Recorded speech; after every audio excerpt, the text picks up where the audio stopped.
Today is hopefully the day when we find out whether Deshaun Watson will be a Carolina Panther or not. Seriously, Deshaun, it's the deadline. Tournament starts tomorrow at noon. I'm not doing it anymore. Let's talk about it here on Locked On Panthers. You are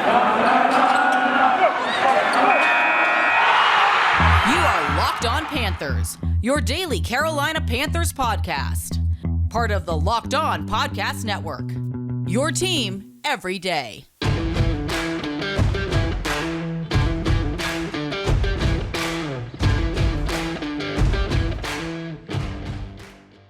Welcome into another edition of the Locked On Panthers podcast, a part of the Locked On Podcast Network. I'm your host, as always, Julian Council, talking Carolina Panthers with you every Monday through Friday, your team every day. That's what we do here on the Locked On Podcast Network. Make sure to watch and subscribe to the show on YouTube. Our fourth week on YouTube, and so far, we have just over 350 subscribers, but we want to get to 400 by the end of the week, so help me by supporting the show on YouTube. Now, if you don't want to watch the show on YouTube and you'd rather listen on a traditional podcasting platform, well, you're in luck, especially if you've been doing that the whole time. You can rate, review, and subscribe to the show on Apple Podcasts. You can also check us out on Spotify and all the other major podcasting platforms out there. And be sure to follow me on Twitter at Julian Council. You can see it right down there if you're watching on YouTube, because every single Friday I answer your weekly Friday mailbag questions. So either at me at Julian Council or DM me at Julian Council. You can even, if you don't follow me on Twitter, which I still say you should do, you can just leave a comment on any of the shows that you watch on YouTube from that week, and I'll answer those questions every single Friday for the Friday weekly mailbag here, or the weekly Friday mailbag here on Locked On Panthers. And plenty of things going on as my phone is abuzz, as the Panthers are still making moves, as I'm now just seeing D'Onta Foreman as a Carolina Panther. So we'll get into that signing and the Panthers retaining a couple of their own on Tuesday afternoon in just a moment. Well, let's talk about what all of y'all are here to hear about right now, and that's where the Carolina Panthers stand with Houston Texans quarterback Deshaun Watson, as the Watson sweepstakes, as I've said, needs to come to an end today. Not tomorrow, not next week, today. 4 p.m. here on Wednesday is when the new league year starts, and officially we have free agency across the National Football League. Starting on Monday at noon, the legal tampering period, better known as the NFL's negotiating period, started, which that makes a lot more sense than legal tampering, but we've been over that before. That's when teams started agreeing to terms with players, but they can start signing players officially, pen to paper, 4 o'clock this afternoon on Wednesday. It would be helpful for the Carolina Panthers if they know whether Deshaun Watson wants to come play here or not.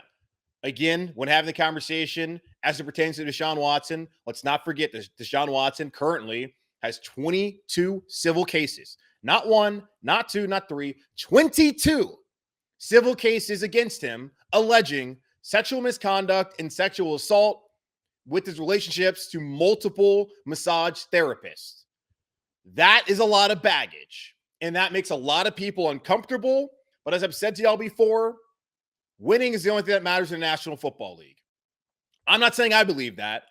I'm just telling you the league and teams in this league have shown you who they are and what they care about time and time again. So recognize that. And I'm sure it's going to put a lot of y'all in a bad situation and a position of where you might not want to be a Panthers fan anymore. And that's within your right. And I completely understand it. And I also know there's a lot of y'all who don't care. And the only thing you want to see is the Carolina Panthers win and eventually have that parade down Mint Street and Trade and Trine in Uptown Charlotte, hoisting Lombardi Trophy. And you believe that Deshaun Watson can do that for you. But will he be a Carolina Panther? We will find out hopefully today. I talked to someone close to the team who would know, said, we're going to know today whether it's the Panthers or whether it's the Saints. And as we learned on Tuesday, whether it's the Cleveland Browns, who flew to Houston to go meet with the quarterback. And then today, the Atlanta Falcons are flying down to meet with Deshaun Watson. So the Falcons, all of a sudden on Tuesday, we found out later that afternoon, reported by Adam Schefter, that the Falcons have emerged as a sleeper team to acquire Texans quarterback Deshaun Watson, according to league sources that told Schefter and his colleague Chris Mortensen that. The Falcons joined the Panthers, Saints, and Browns as the teams that have met with him or are interested in trading for Watson. And here's the kicker. Falcons owner Arthur Blank, owner of Home Depot, make sure to always shop at Lowe's, since it's a local store here, a local company here in Charlotte anyway, up there, headquarters in Mooresville. Always shop at Lowe's, especially if you're a real Panthers fan. Can't be shopping at Home Depot. But Falcons owner Arthur Blank is fond of Deshaun Watson from the days when the former Gainesville, Georgia high quarterback worked multiple years as a Falcons ball boy and developed a relationship with the Blank family. It also helped that Deshaun Watson was a mega recruit growing up in Gainesville, Florida, or Gainesville, Georgia, excuse me. And that's right near the practice facility in Flowery Branch. So Watson, Blank already have a relationship, and Blank also recognizes that, like all of us, that Matt Ryan not going to be hanging around much longer for the Atlanta Falcons. They've restructured his deal the last 2 off seasons, which makes it weird that now they're in on the sweepstakes. And I know there's a lot of people are going to say, well, the Falcons are only doing this because they're 2 division rivals or hated rival, the New Orleans Saints, and their other rival, Carolina Panthers, are both interested. They're just trying to drive up the price. You really going to waste gas for the jet to go to Houston? You seen the gas prices? You seen the gas prices? I can't imagine how much the fuel prices are right now for a private plane. You think Arthur Blank is wasting his money if he's not seriously interested in Deshaun Watson? I'm not buying that at all. So apparently today on Wednesday, the Atlanta Falcons are supposed to meet with Deshaun Watson. And those 4 teams, the Carolina Panthers, the New Orleans Saints, the Atlanta Falcons, and the Cleveland Browns, 3 out of the 4 from the NFC South, will find out whether it's one of them or if it's the Cleveland Browns that Deshaun Watson will then play for. The Texans already have offers from both the Panthers and the Saints. I believe they probably have an offer from the Browns, and they will have an offer in tow from the Atlanta Falcons when they meet with Deshaun Watson on Wednesday or today, whenever the hell you're listening and watching this. I mean, I'm recording on Tuesday, but on Wednesday. It's always weird to try and say on Wednesday when it's not the current day when I'm recording the show. But y'all don't really care about that. That's the update. We're playing the waiting game. We've been playing a waiting game for over a year now here in Carolina. As I've said to y'all before, had Deshaun Watson not had these 22 civil suits come up last season, along with the criminal counts, which he was not charged for, indicted for on Friday by a grand jury in Harris County, Texas, where Houston's located, I think he would have been a Carolina Panther last season, and that they would not have wasted their time and all of our energy on lying about Sam Darnold being someone who could help this team win. Because that's not the case, and it was never going to be the case if you watched him play ever. Like back at USC, his final year there, and his first 3 years in the NFL with the New York Jets. It was very obvious the dude could not play. But he's only here because the Carolina Panthers could not get Matthew Stafford, and Deshaun Watson had these issues. So we'll find out today whether all this has been a bunch of wasted energy, and it could be a major letdown for a lot of fans. And it would be a major letdown for the organization that sees Watson as the key to having success. And reading what Jonathan Alexander from the Charlotte Observer had wrote on Tuesday following the Panthers meeting with Watson on Monday, they felt really good about the meeting.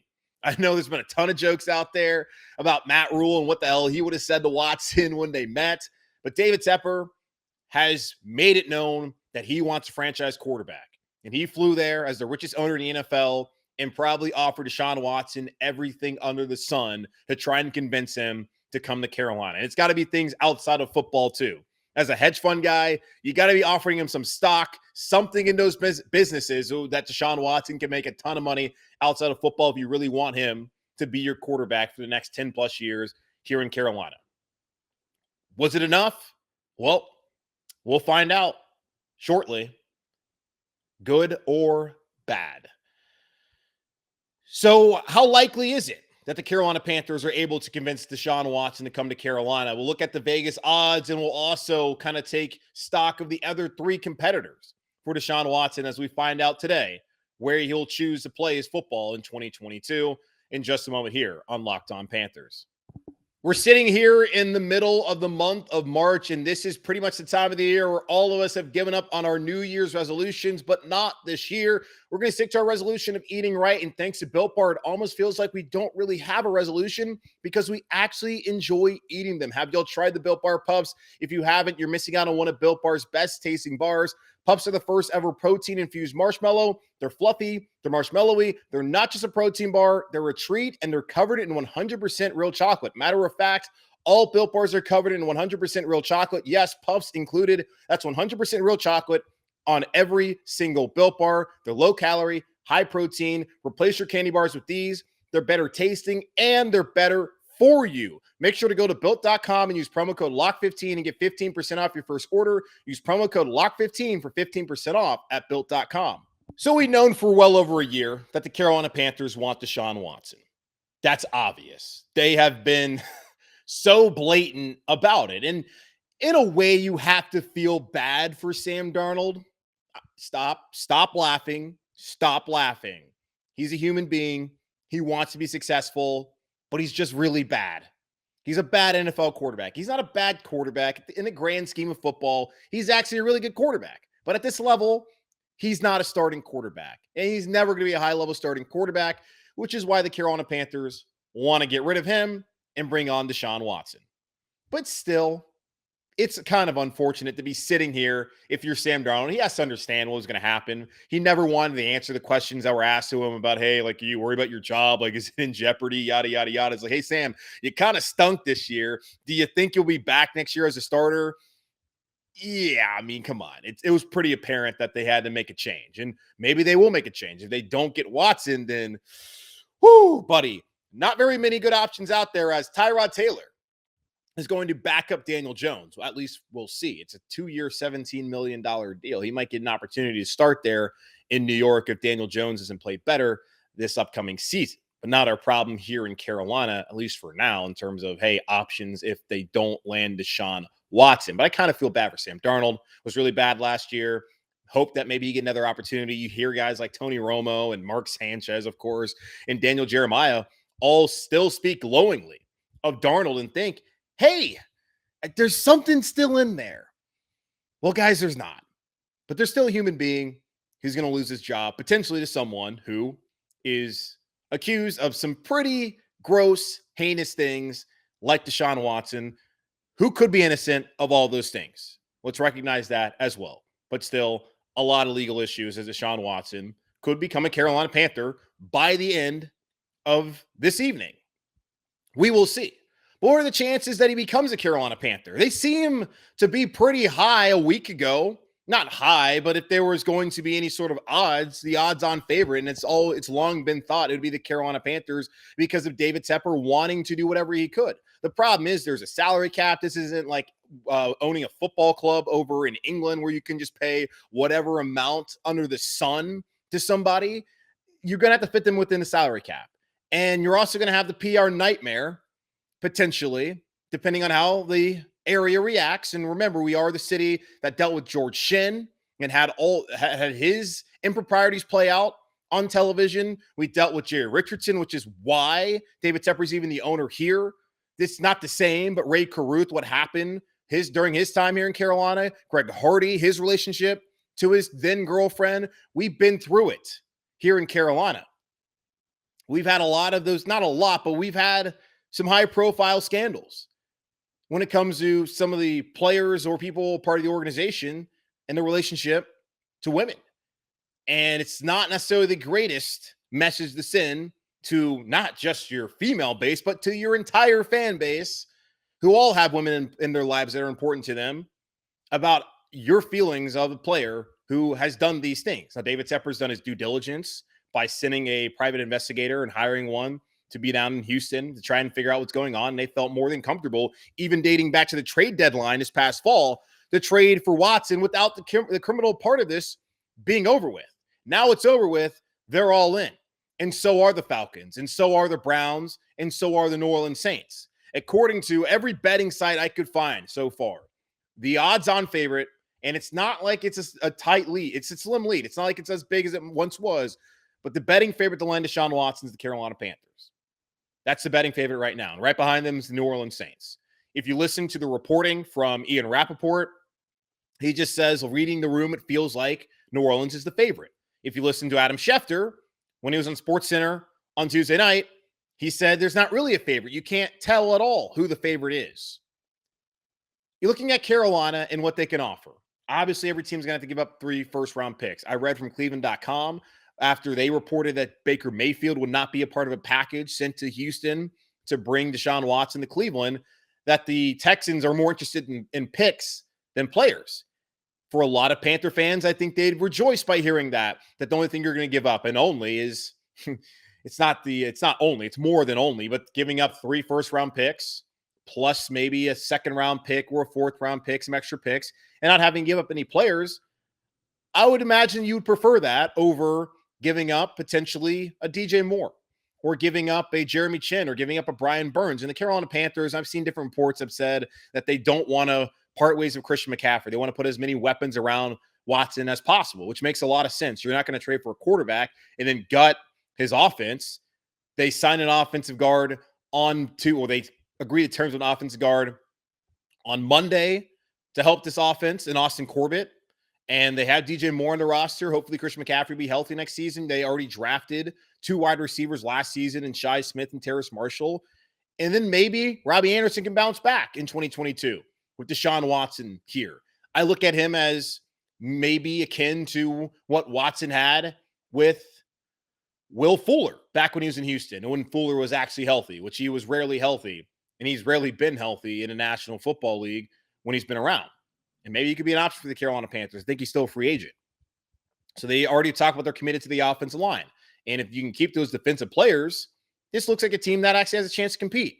Yes, you lose 3 first-round picks plus some other picks, but does it really matter if you have a quarterback and you have all those players around him? You got to figure out the cap situation, which they will. Scott Fitter is smart. You got Samir Suleiman. They'll figure it out. So that sounds attractive if I'm Deshaun Watson and I'm hearing about they're going to be able to keep the players and it's only going to be picks. Now, that's just one report saying that. That might not be the case. As far as the Falcons, it's home. Used to be a ball boy. Family lives there. I'm sure he grew up a Falcons fan. Does it get any better than that? Everyone wants to play for their hometown team. And I feel like I'm sure there's a lot of people who saw that and thought, oh, well, we're done. Panthers are out of it. Falcons want him. Of course he's going to go back home.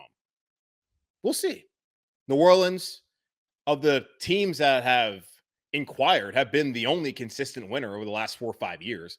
Panthers haven't been to the playoffs since 2017.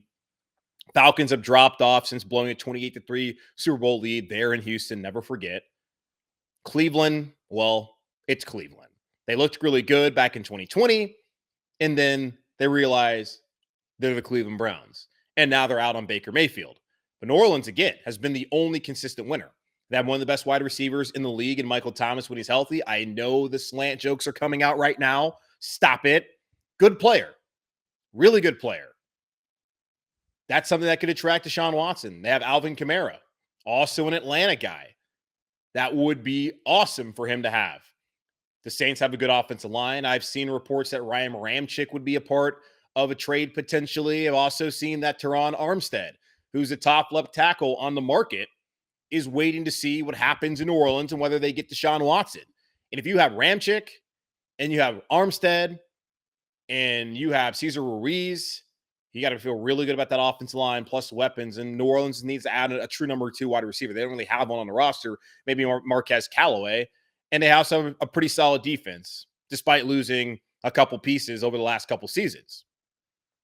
And in Cleveland, good running game. Nick Chubb, Kareem Hunt.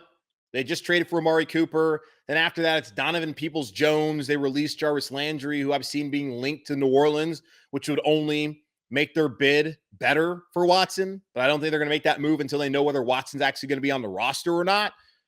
If I'm Deshaun Watson, New Orleans is probably the one that makes the most sense. Now, New Orleans also has a ton of salary cap issues and probably wants to offload some players to have an opportunity to put Watson's salary into the salary cap for 2022. I've also seen reports the Panthers are willing to potentially extend Watson right away if they get him, which I think is madness. Why they would do that, I don't think that's smart. Either way, for any of these teams who gets him, he's probably going to be out for 6 games next season. We'll see what happens. But seeing what's happened in the past, he's likely going to miss 6 games. And the Panthers, as much as how awesome it would be to get rid of Sam Darnold, you're going to need a backup quarterback. And PJ Walker for 6 games, not really interested in that happening next year. If that's the case, if they do indeed land Deshaun Watson. But Vegas says Panthers are the favorite. The way I look at it, probably should be New Orleans. And don't get mad at me. Don't shoot the messenger. Wouldn't be surprised about Atlanta either. And I'm sure if you're a Panthers fan, if they don't get Watson, you want him to go to Cleveland, even though that's going to still probably make you feel pretty sick in your stomach. Although getting Watson is going to make a lot of people feel sick in their stomach anyways. It's a win-win or a win-lose, give or take, whatever cliche. Okay, Carolina Panthers might not have Deshaun Watson here ever or yet, but they are bringing back two of their players from last year, and they've signed some help in the backfield. We'll get into that conversation here in just a moment.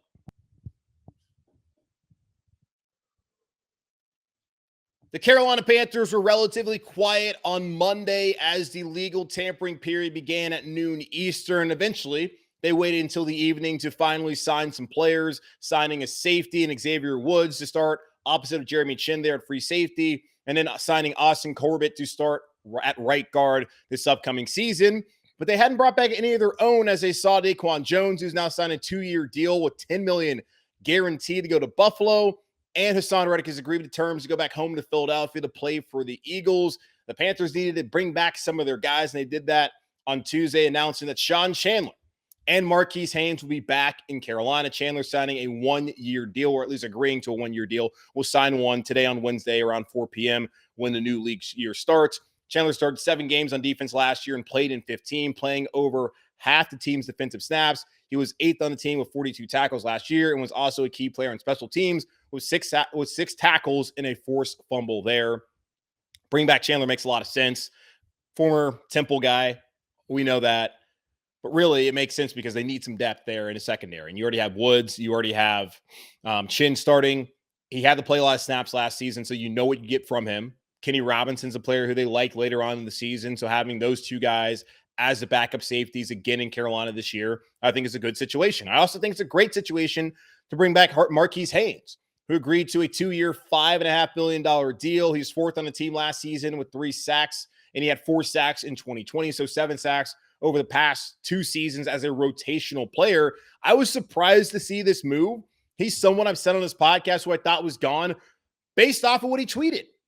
And maybe I should have read the tweet better. He tweeted the Monday following the Bucs game and after his exit interview with the Carolina Panthers saying, "Thank you, Carolina. It's been an amazing 4 years growing and developing into a player. I know I can be also a building. I can also be," well, hold on. He said, Thank you, Carolina. Wow, he did not say thank you. This is really a poorly worded tweet. He said, "Thanks, Carolina." He said, "Thank Carolina." Not important. He said, "Thank Carolina. It's been an amazing 4 years growing and developing into the player I know I can be, also building a bond and brotherhood with my teammates and coaches. This isn't a goodbye. It's an I don't know what God has." It's IDK, by the way, what God has planned for me and my future.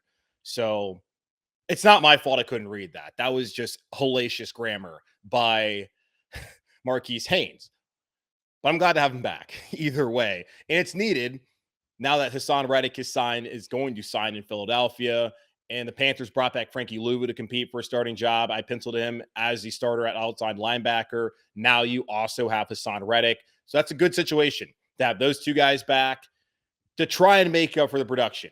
If you can get 6 sacks from Haynes next year and potentially 5 from Louvu, there is the production that you lost a season ago from Hassan Reddick. And add in Yetur Gross-Matos playing more in place of Morgan Fox, who you lost, who only had a sack and a half last season. You feel okay with the situation on the edge. You still have Brian Burns back, which is the most important piece on the edge for the Carolina Panthers that they have returning. But having Marquis Haynes back and also having back Frankie Louvu and adding in more snaps for Yetur Gross-Matos has Carolina Panthers in a better situation than I think a lot of people would have thought after they lost Hassan Reddick on Monday. One other piece of news for the Carolina Panthers, there will be no comp picks for the Panthers in this upcoming 2022 draft. And if there was ever a year where they needed one, it was this season, as they have no day 2 picks. A 3rd-round comp pick would have been lovely. I've seen the Panthers are right there potentially getting a 3rd or 4th next season.